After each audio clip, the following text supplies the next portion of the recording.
Garvey was now a person who had come down in the world.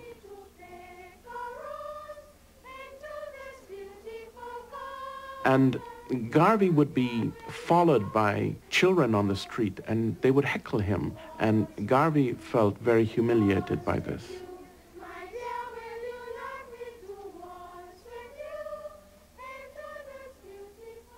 Garvey relocated to London in 1935. For a time, he had regular speaking engagements and managed to publish a newspaper. A handful of UNIA members, including Jacob Mills, migrated to Liberia on their own. But without Garvey's strong hand, his hundreds of thousands of followers in the United States dwindled to a small band of the faithful. The men folk, if they had your names and everything, and you are a member of the UNIA, you'd lose your job. So you had to meet in disguise. That was one of the reasons why the Garvey movement was so thorough in being broke up. You couldn't say, I'm a UNIA member, I'm Marcus Garvey. You whispered it, Marcus Garvey. You could not speak his name. Garvey was alone in London. The asthma and heart disease that had plagued him in prison began to worsen. Garvey had a stroke in January of 1940, and he becomes incapacitated. George Padmore, who was a columnist for the Chicago Defender, had heard a rumor that Garvey had died, and instead of confirming this, he published a premature obituary. The obituary described Garvey as a man whose followers had deserted him, a man who died broke, alone, and unpopular. When Garvey reads it, he lets out a loud moan and he collapses. He suffers a second stroke.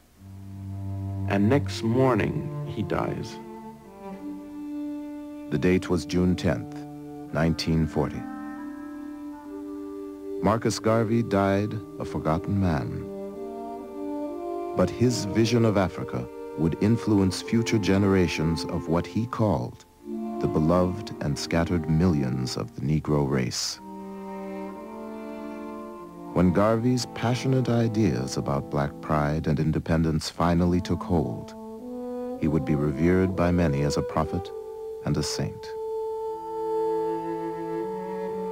In death, I shall be a terror to the foes of Negro liberty. Look for me in the whirlwind or the song of the storm. Look for me all around you. In his 53 years, Marcus Garvey never set foot in Africa.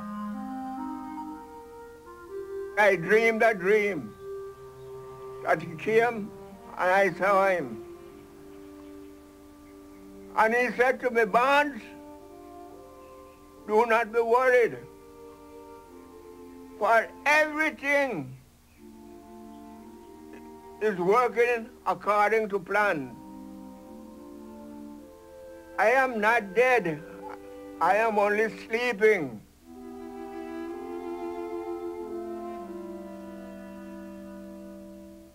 The organization left the legacy of I am.